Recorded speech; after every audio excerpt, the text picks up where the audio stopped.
Hello again, gorgeous souls. Welcome to this fabulous Starseed Super Session where we're going to be talking about the highly controversial Draco star system, Draco Starseeds, the original Dragon Guardians, and the Reptilian Invasion.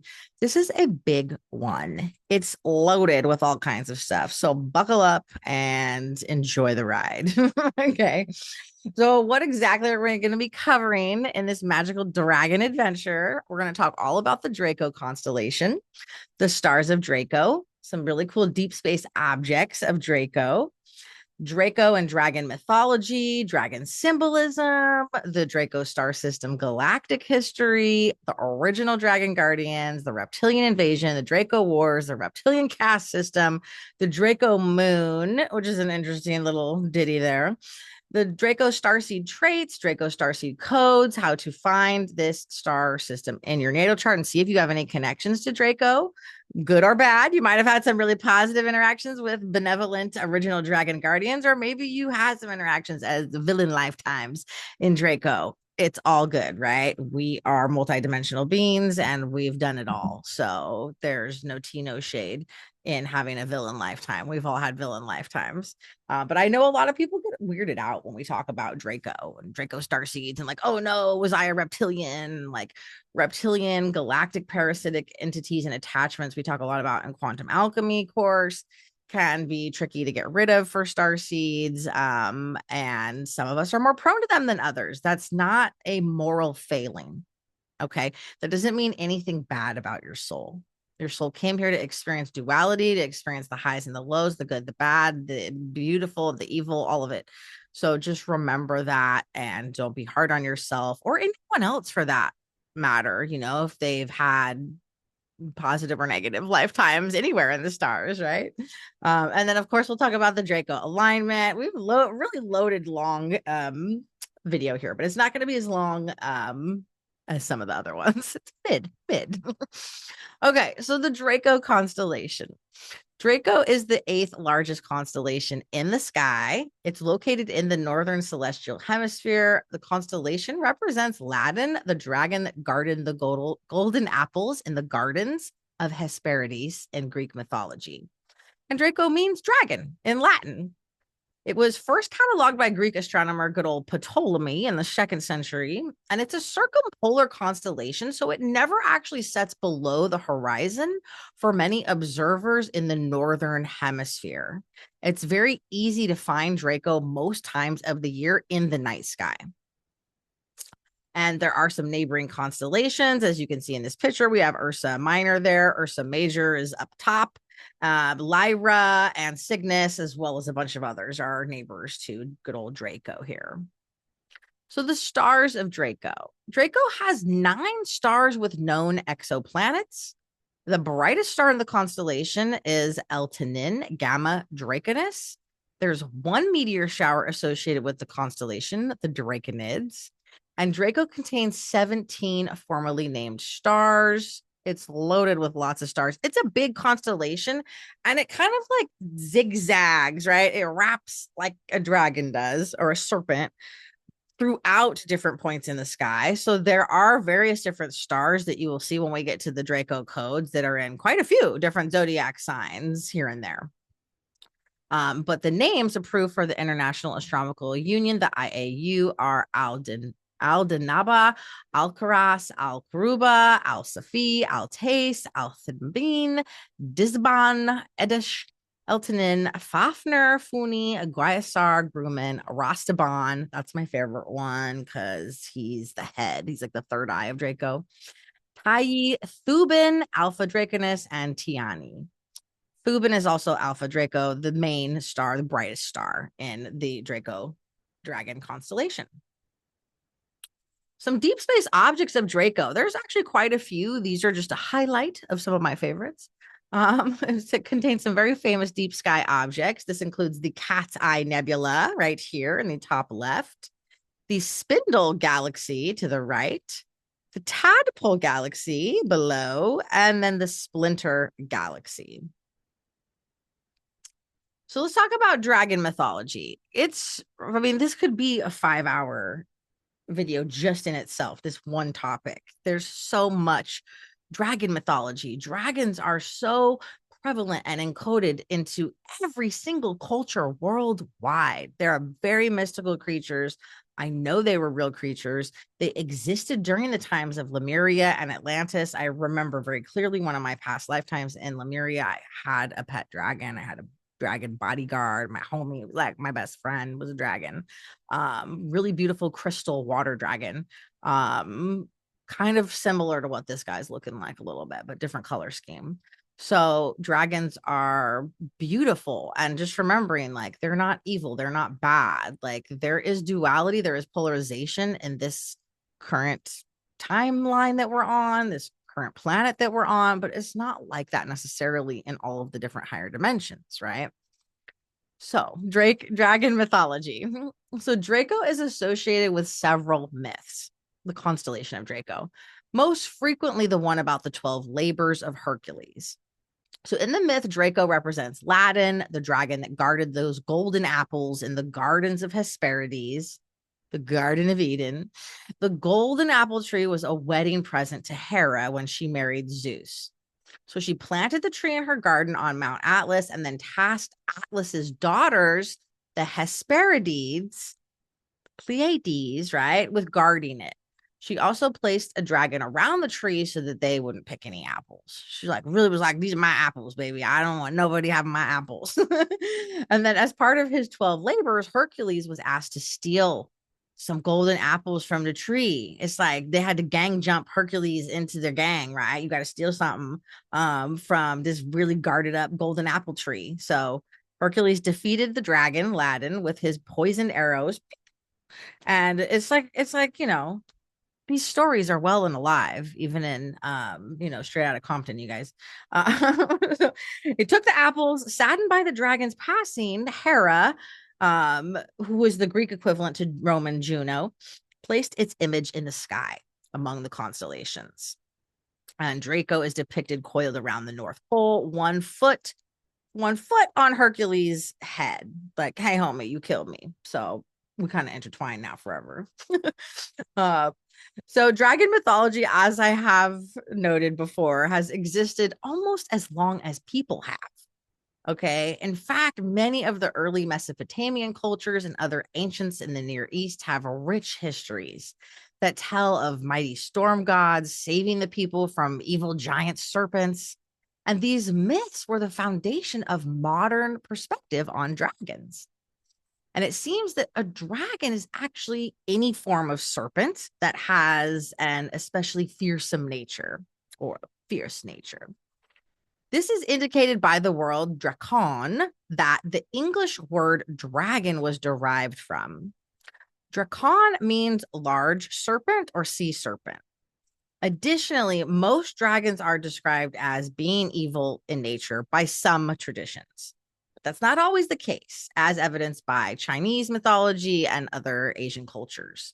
There are times that dragons are shown as benevolent and knowledgeable creatures.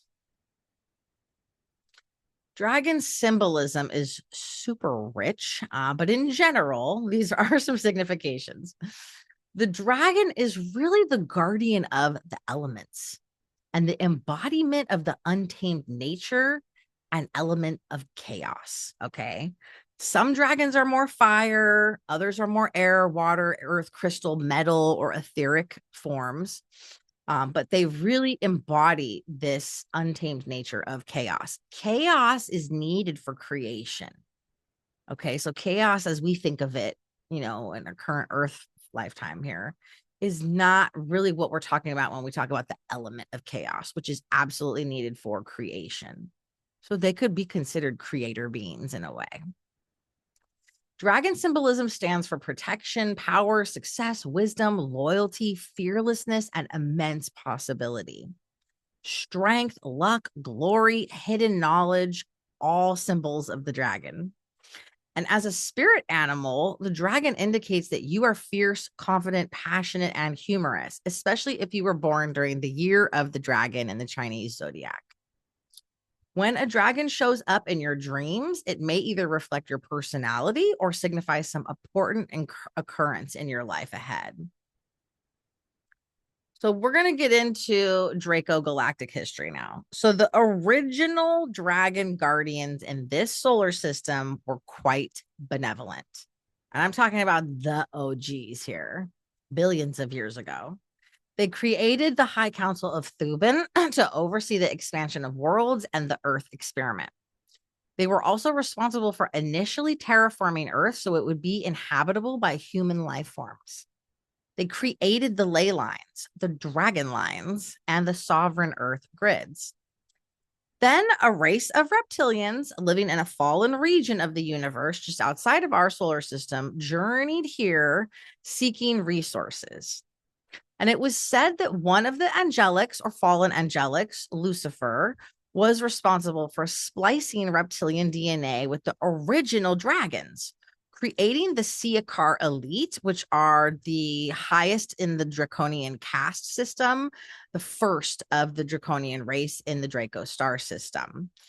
It wasn't that Lucifer was evil, okay? Because we think of like, oh, Luciferic stuff. Like Lucifer as an underworld deity is very different than what certain texts make him out to be, right? And remembering this is billions of years ago before we've had like the wars in heaven, all the galactic wars and all of this distortion and erased history. But it wasn't that he was trying to do something evil. He was just kind of impatient and more self-focused or more self-serving. And again, remembering like these terms self-serving and service to others, these are terms that have been inverted in themselves and so polarized and fragmented in certain new age cults that it creates this wounded light. Well, if I'm not service to others, I'm service to self, and therefore that's evil versus good. No, you cannot truly be of service to another unless you are sometimes serving yourself and looking out for yourself. There needs to be a balance.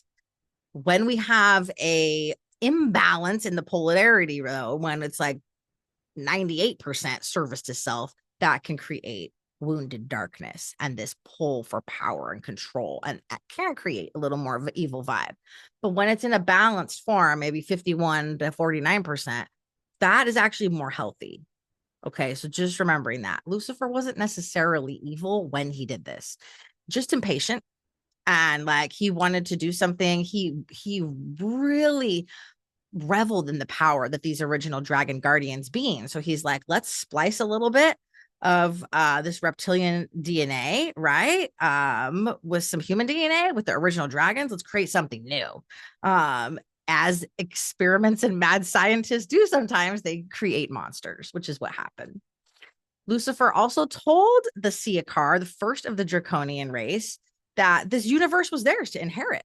This is yours. Like they were more self-serving, they were more militaristic, they were explorers, they were very highly advanced technologically, but they only had a 2-strand DNA capacity. So the Draco experiment, right, began, and the reptilian expansion or the reptilian invasion, right? The Draco beings, particularly the original ones, the Siakar elite, were mainly focused on conquest. They were mainly focused on expanding their reign because they were told this universe belongs to you. And they liked that, right? So they expanded far out from their original system in Alpha Draconis. Their sciences were as advanced as you can get without integrating higher consciousness-based technology, something that the Draco did not have access to with their crude 2-strand DNA. Remember, the Draco were conquest-minded race of people, of dragon hybrids, basically, right? Who were, as far as they knew at that time, the only intelligent life in the universe. So imagine their surprise and shock when one of their scout ships came back with a report of a system that not only harbored intelligent life, but bountiful resources that they were depleted on: food, water, lush gardens, etc. This was the Lyra star system.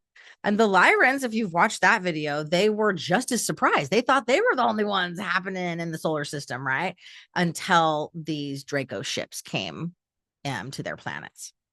So at this point in time, many souls had incarnated into the Lyran race, and it grew and flourished. They developed interplanetary space travel, but they'd not really developed weapons of any kind because there just wasn't a need for them, right? They were a peaceful, loving group of planets and different beings, including the original humanoids, the avians, the blue and gold avians, as well as the feline races. Their resources were lush gardens, flowing rivers, and they had the capacity to create in the ways that primitive Draco reptilians did not. They had 12 plus DNA strand capacity. They could self source their energy. They could regenerate. They could create things that Draco beings could not. And so they were quite sought after by the reptilians. And so the conquest began of Lyra, the Draco Wars. The poor Lyrans welcomed their first invaders. Having no conception of ownership or property, they couldn't fathom that these new, apparently intelligent, highly advanced, right, creatures would want to even take their world from them. That wasn't even like something they could fathom or think of, right? Though the empathic Lyrans could feel the Draconians' kind of hostile intent, they couldn't understand it. They had no context for it. They thought that the Draco must be wounded, frightened in some way, right? And so this conquest of Lyra, that was the first slaughter of humans, essentially, by reptilians, the original Holocaust, of which there have been countless karmic echoes throughout the millennia trying to correct this. It led to the destruction of quite a few of the Lyran planets. The Siakar, those elite initial reptilian hybrids and their soldiers discovered that they quite enjoyed the taste of human, but there was an even darker side to their conquest than cannibalism, right?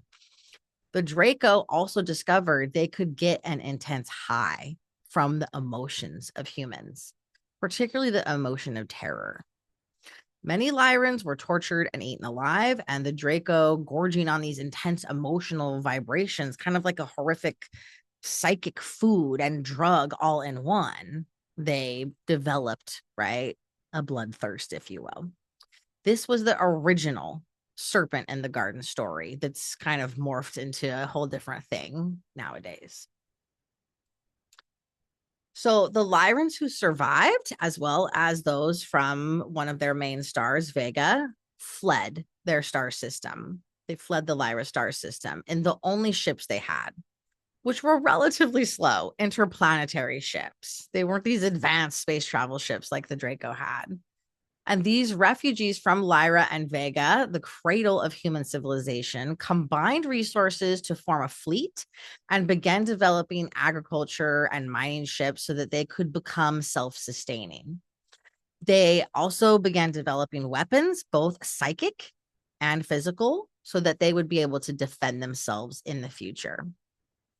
Over the next hundreds of millions of years, they would develop into the civilizations that we know of, Orion, Sirius, the Pleiades, Cassiopeia, Tau Ceti, Andromeda, Alpha Centauri, and countless others. They found Earth to be a jewel of a planet and delighted in its ecosystems, quite similar to some of their original homes. But they also found that it had already been discovered by another race, the Draco, who had been told upon their creation that Earth belonged to them. And so the battle continues today between fallen races, we can call them, without ascension capacity or 12-strand DNA capacity, as the original humans and from Lyra who do have that capacity. And so Draco reptilian beings, fallen races, right, that have actually been very much infiltrated by spirits of the Matrix, that are so hooked in, that are only concerned about power and these lower desires, feasting on human emotions, doing really horrible criminal things here on Earth, whether they're in their original reptilian form or human form. They don't care about an afterlife. They're not focused on their next lifetime because they're actually not able to ascend back to source in that way. They might die and they might have another lifetime, but they cannot self-source their energy like a true organic human can, or many other races can with that capacity. So they don't care about the bad they do. They have no empathy. They have no conscience, right? They're really kind of like that dark triad energy that is Machiavellianism, psychopathy, and narcissism. They only care about serving themselves. So the reptilian caste system, they have this hierarchy a bit here, okay? So the dragons or the original dragon guardians, which there are still some of in dwindling numbers, the Council of Thuban, they are considered the highest up. But they have to play nice with the reptilians because they're so warlike. Then below that, this hierarchy, we have the warrior caste. This is the Siakar elite caste. They are the highest of those reptilian dragon hybrids that were created. Then below that, there's a lower grade reptilian worker caste that was created because the reptilians are master geneticists. They didn't want to do any of the work, so they're going to create lower level reptilians and hybrids to do that work for them. Below that is the reptilian human hybrid that has been created by splicing human genetics on Earth with reptilian, and then reptiles, as we know them on Earth: lizards, snakes, turtles, tortoises, etc. So the Draco expansion and the moon we need to talk about. So the Draco fleet was always expanding. They determined that our Earth would be a very good candidate for a livestock planet. Had enough carbon dioxide in the atmosphere to be livable for their race, although the Siakar would do a few things later on to pump up the levels. And it was in a rich primordial state where there was currently no competition. There was just one problem with Earth. There was no tidal system, something that's crucial for a rapid evolution of life. So in order to establish a tidal system, which would bring life out of the oceans and establish better conditions for flourishing of land creatures, it would make an excellent observation post. The Siakar imported and placed a precise orbit, a hollowed out planetoid that we know very well as the moon, simply the moon. We're talking about some moon anomalies, just to drive home this point a little bit. So the more modern science learns about the moon, the less they can actually explain its existence. Among the various baffling facts are here just a few I'm going to note. The moon is much bigger than it should be. With a diameter of 27% the size of Earth, it's far bigger than any other observable planetary satellite or moon in our solar system. The biggest is only 5% the size of the parent planet. So that would almost make the moon another planet, right? The moon is much lighter than it should be, given its size. The mathematics of the placement of the moon to the Earth and the sun are fantastically precise that you don't see that anywhere else with any other planet's moon. It's placed in the exactly perfect place to help sustain life through its influence on the tides and the fact that it is the perfect size to completely eclipse the sun is a mathematical impossibility unless you factor in some type of intelligent higher dimensional design, which is what the Dracos did. Its rotation, the moon, is perfectly synchronized with Earth's so that we only ever see one side of it. Meaning it rotates on its axis once every 27.3 days, and it also orbits the Earth once every 27.3 days. That dark side of the moon, we never see it. It appears to be hollow as well. Data indicates its internal density is far less than its external density, and seismic equipment has shown that upon being impacted, the moon literally rings like a giant gong. Underneath that accumulated space dust on the surface of the moon is made largely out of metal. Metal, you guys. Countless pieces of evidence from independent astronomers and NASA scientists has shown that there are dense layers of metal beneath the surface, including pure iron and pure titanium, so pure that they could not have formed under natural conditions. They were made, okay, by master geneticists and scientists that are billions of years more advanced than Earth science could even fathom, okay? Also, a few other moon facts here. The floors of the craters on the moon are convex. They're not concave, as you would expect. and the craters themselves are way too shallow for their width. This shallow crater with a convex floor would be the result of an asteroid blasting the surface, dust off, or a rigid metal sphere.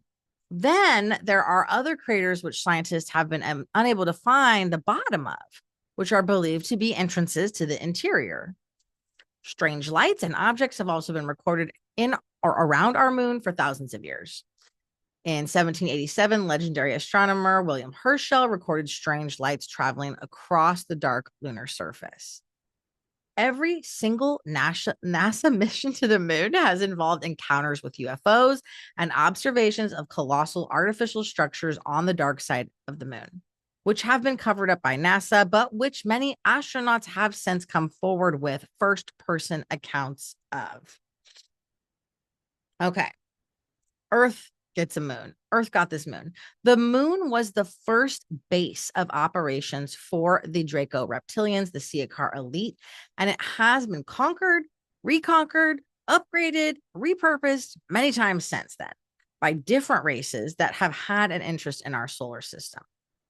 In our present time, the moon serves as a command center for this entire arm of the Milky Way, a demilitarized zone with many bases, both on the surface and inside, which are inhabited by representatives from many different civilizations, not just Draco, even the ones that have been enemies for eons. It also houses the computer system that broadcasts the artificial third density matrix onto Earth into the frequency grids.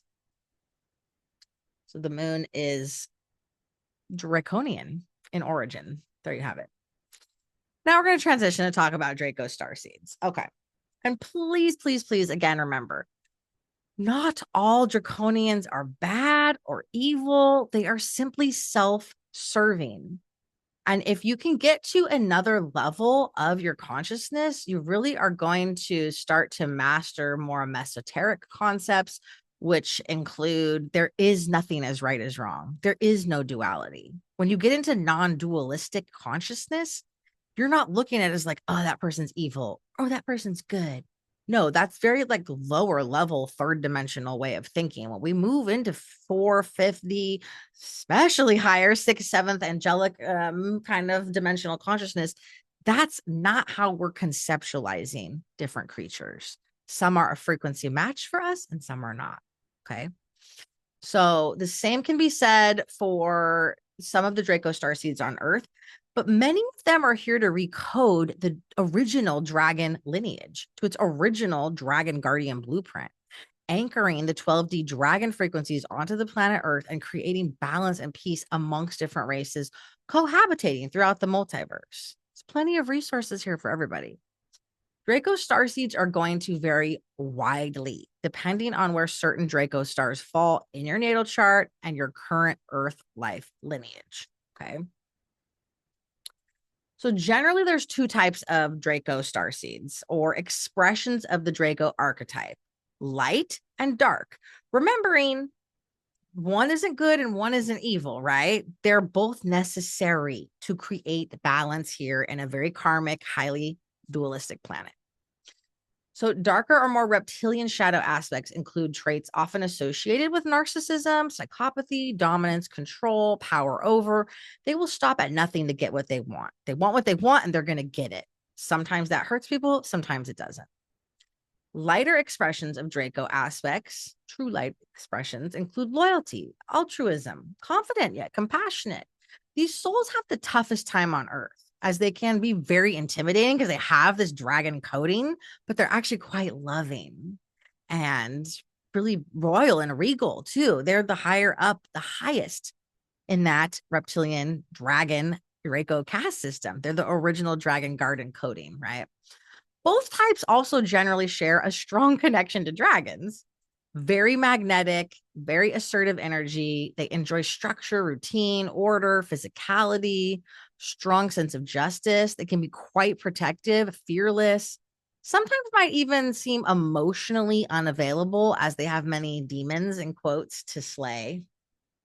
many, many lifetimes where they've had villain lifetimes, benevolent lifetimes. They really embody a full multidimensional lens on what a soul's journey encompasses, but that's not something that a lot of younger souls will understand or resonate with, or that you can even talk about, right? With a lot of people. So they sometimes have a hard time here. Draco Starseeds are also very rebellious by nature. They love to question authority. They hate being told to abide by rules that feel morally or ethically wrong to them, whatever their moral compass is. They're also personality shifters. More than any other type of starseed here on Earth, Draco starseeds really wear a lot of different masks around a lot of different people, depending on what they wish to portray. Not so much because they want to manipulate or con people, but because they want to fit in. They want to be loved. They want to be seen as worthy. And they've often had many lifetimes where that wasn't their experience. They have highly analytical minds, highly observant, great storytellers and entertainers, overachievers, and trauma breakers. They've been through some of the most horrific types of trauma you could ever even fathom, with our human minds can't even fathom. And they're here to break that. They're here to repair that for everyone. Okay, so we have a lot of Draco codes here. So get out your natal star chart and let's look and see. Do you have any Draco Starseed codes? I did not include all 17 stars, but I included the most important ones, okay? So if you have any planets conjunct one of these stars within 0 to 3 degrees, there's a lot of them, so I would do a tighter orb. Some people do up to 5 degrees for the stars, but there's so many stars. Really, the closest in conjunction is the most relevant, okay? So we have Pi Draconus at 3 degrees of Aries in the tropical zodiac. Do you have any placements conjunct 3 degrees, right? Like 2 to 4 degrees of Aries. Sigma Draconus, 0 degrees of Taurus. Epsilon Draconus, 2 degrees of Taurus. Phi Draconus, or Aldhiba, 11 degrees of Gemini. Chi Draconus, Alakahan, 16 degrees Gemini. Psi Draconus, Disban, 13 degrees of Cancer. You will see that that's actually quite close to where Sirius is, so you're going to sometimes need to look to the minute to see. Omega Draconus Aldib at 12 degrees Leo. The Cat's Eye Nebula, really potent nebula here in Draco at 27 degrees of Leo. Thuban is probably the most prominent one to look at. That's the main star, right, in Alpha Draco. Thuban, Alpha Draconus, currently at 7 degrees of Virgo. It might be a little different depending on the year that you were born. Alcrace, Epsilon Draco at 25 degrees of Scorpio, and Eltanin or Etamin, 28 degrees of Sagittarius. Okay, so look and see in the tropical zodiac astrology system, do you have any points conjunct? If you have a planet, your sun, your moon, your ascendant, any of the outer planets, I wouldn't even look at asteroids, I'd just look at planets, or the angles of your chart, the ascendant, the descendant, the midheaven, the IC. If any of these stars in near exact conjunction, that indicates you have a past lifetime connected to Draco. It could be as an original dragon guardian. It could be as a reptilian in a villain lifetime. It could be that you visited this star system. It could also be that you were enslaved here after the Draco Wars. You will probably need to dive into the Akashic records for the details here. You can learn a little bit based on what the star is or the nebula that it's conjunct. Now, if you have a planet or angle of your chart conjunct in the tropical zodiac, it's also going to be conjunct in sidereal, but will shift is the zodiac sign that it's in. Okay, and I've included those as well because that's what we do. We blend both. All right. Now the Draco alignment. So we have the Alpha Draco alignment. I did not include all the stars here. The main one, baby. Okay. Because this is where the energy is most prominent for these starseed alignments. So Alpha Draco is generally conjunct the sun or in alignment with the sun August 28th through the 30th in the northern hemisphere. These dates will slightly vary based on your location on the planet. This means this is a great day to connect with Alpha Draco if you feel called to do so by doing some sun gazing, doing some stargazing, always a good idea when working with some of the more controversial, potentially malevolent galactic races to not just shield and clear your energy, but also cloak your energy. So you could do that beautiful golden bubble meditation or visualize your aura really cleared and sealed. And then over that, you're going to place a gold, shimmery gold alchemy cloak. Over that, a shimmery blue healing frequency cloak, and then an invisibility cloak. And then do your sun gazing. That will prevent any interference. Then we have 6 months later, the opposite alignment where Alpha Draco, and again, this is a circumpolar constellation, so it's always really visible for us in the northern hemisphere, but it'll be exactly opposite the sun, February 27th roughly to March 1st. And the Draco alignment is a really great time to reconnect with ancient dragons of Lemuria and Atlantis before the sacred dragon energy became distorted. Pay attention to dreams involving dragons as well. And if you've ever, connected with one of your dragon guides, your dragon spirits, this could be a great time to enhance that connection or refine that connection as well. So I would love to hear from you guys in the comments if you have any questions. Thank you so much for watching this Draco Starseed Super Session. Lots more I could say about Draco, but I feel like this is a really good, solid overview of the core essential things that you need to know about it. And yeah, please let me know if you guys have questions in the comments, and I'll see you in the next one.